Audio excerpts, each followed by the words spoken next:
guys, welcome back. Today we're going to be taking the Radjet out for a full speed run. We're going to go straight to 6S. I wanted to do 4S too, but I just don't have time for it these days, and I have a whole bunch of projects stacking up, so we're just going to full bore it with 6S. I have here a CNHL 1100 milliamp 100C 6S. I think CNHL is a pretty good budget, well, semi-budget brand. I've had pretty good luck with those. You can drain the cells down below and it won't kill them instantly. I don't recommend doing it, but yeah. So this is not the original that I showed you guys in the last video. That one met with an unfortunate accident, so we built a new one. I've got this entire one is covered in paint, so tape, so hopefully that'll make it stronger. Maybe more slippery in the air, I don't know, we'll see.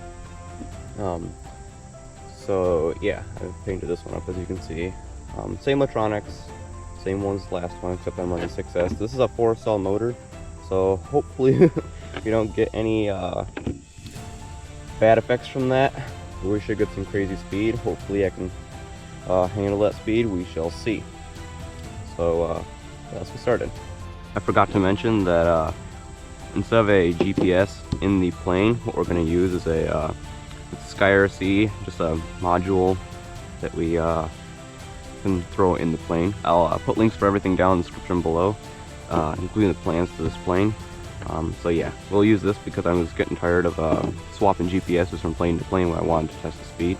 So all I have to do is just make sure there's satellites connected, which there is, and throw it in the plane, and away we go. So yeah.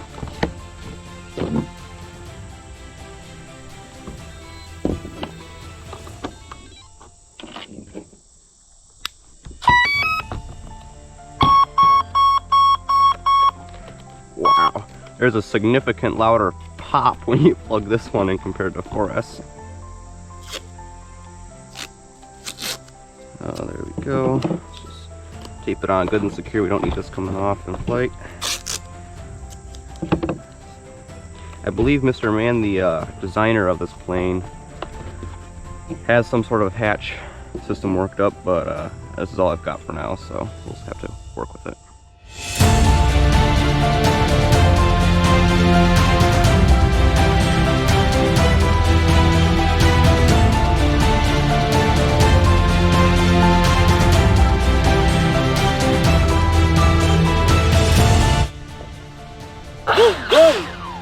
Okay, lots of power. 3, 2, 1.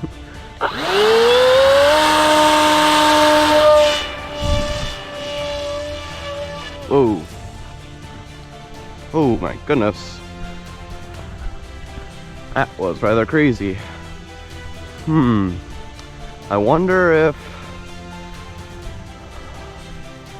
when I repaired it, if I got the thrust angle wrong, because that was crazy. Well, let's see, what damage? Doesn't look like anything. Possibly my hatch. Yep. I gotta glue that back on, but otherwise looks okay shape. Yeah, I think my motor must have the wrong thrust angle. You know what, maybe we can just tape this back in place so we can still get our speed run in today. But I might give it some down trim to compensate for that weird thrust angle, because it was really wobbly, as you can see, and usually that means because the the angle of attack is too high, because it's either too nose tail heavy, or possibly because the thrust angle is set wrong. Yeah.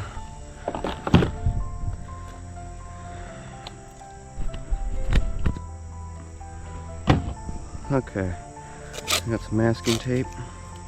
Let's see if we can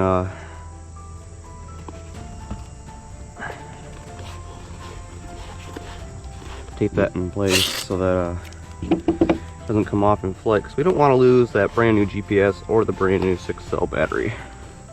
That would be nice. There we go. Okay. Uh-oh, no throttle. Let's see what happened. Did our battery come unplugged?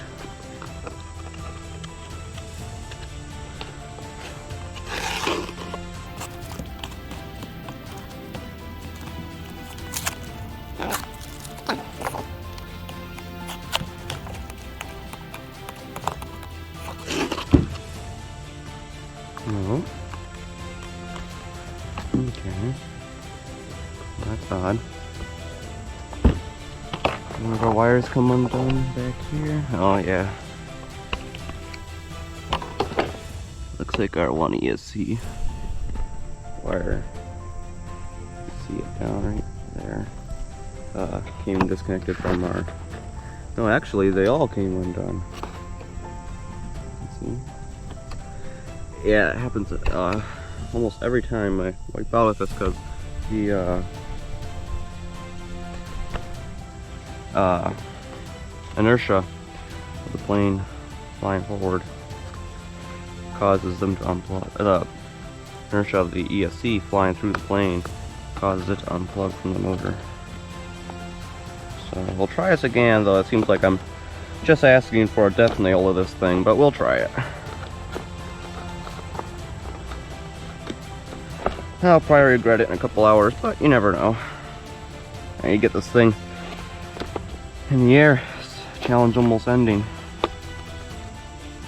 Okay, here we go. That should do it. Oh, so make sure our motor direction's right. And it is. Perfect. So, jam them. Okay, good. Our GPS tracker is just sitting back in there. That's wherever it went. So I'll have it all the way up in the front. If that's... Yeah, it's plenty nose heavy. Let's see if we can put the ESC further forward to give us as much nose weight as possible to counter if that thrust angle's off.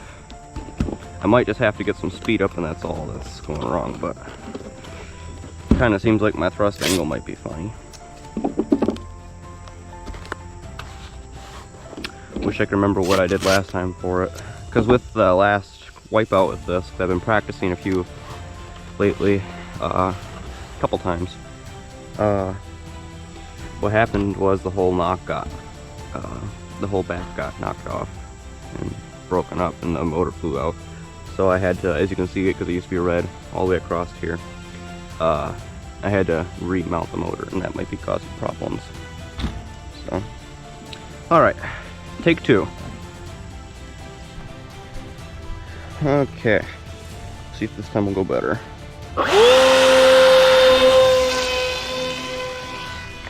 Ooh.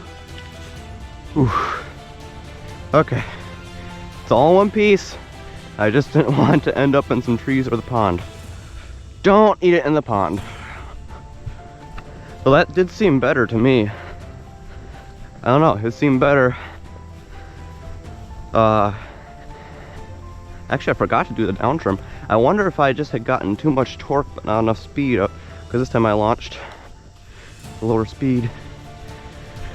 Okay, perfect. Still throttle? Nice. Yeah, because this time I launched with a lower speed, so hopefully I wouldn't have as much torque roll, and I wonder if that was what was my problem was I was getting too much torque roll before I could get enough speed, too much throttle, so the torque was too high from the prop before I could get speed up to control it. I wonder if that's what was happening. I don't know. We'll try again. This time hopefully in a straighter line, more or less in the direction we want to go. Okay.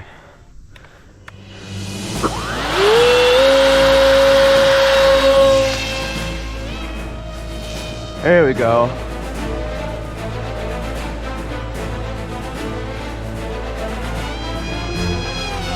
Whoa, that's fast.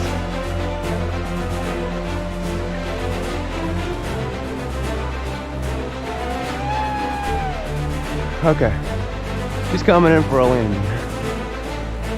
Wow, that is insane. insanely fast.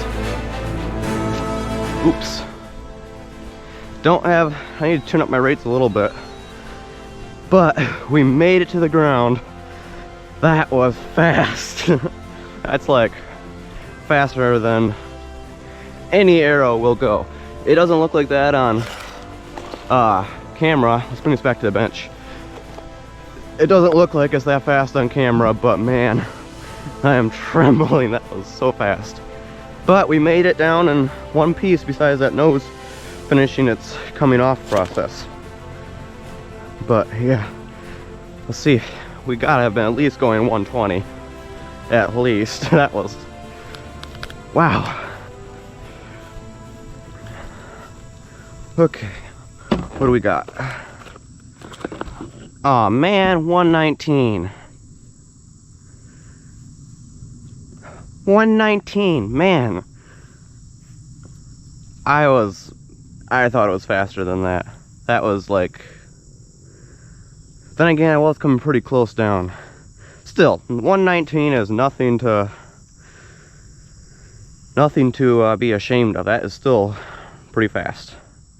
Man, okay. So I didn't get a full throttle dive. It was kind of wobbly. So what I might try doing is try this again. Let's see, what can I do? I can maybe get that thrust angle. Ooh, our motor's pretty toasty after getting run 6S. But it's not, it'll take it. And it's pretty warm out today. So what I'll do is I'll remount the thrust angle so that it's not so wobbly, because that's something why I couldn't go as, I didn't want to do any dives because it was kind of wobbly. So actually after getting 2/3 and up, it actually kind of just locked itself in instead of getting more wobbly, it seemed like. Let's see, how's our battery feel? A little toasty. Well, just lukewarm. So yeah, man, I thought it must have been. Then again, if I only did a quick dive, here, let me try to show you that. If I only did a quick dive, that GPS won't catch it. So if it only peaked quickly, the GPS module won't catch it because it's not fast enough. Yeah. So like my other one that I had in the Arrow, if you watch that video, that one was an M10, which means it updates 10 times a second. So if you go on even just a brief dive, it's going to catch it. This one, it's more of a, if you will, it keeps you honest. It's, you know, yeah, 119.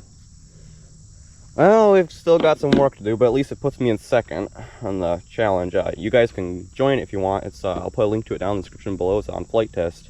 Who can make the fastest plane and do a video of it. So I still have a few miles per hour to go. Current record is 156, I think. 155 or 156. I can't remember which one it is. Still, that's a bit higher than I am. So yeah, got some work to do. So, but like I said, we have a bunch of fun projects coming up. So make sure to stay tuned for those, and I'll see you guys next time.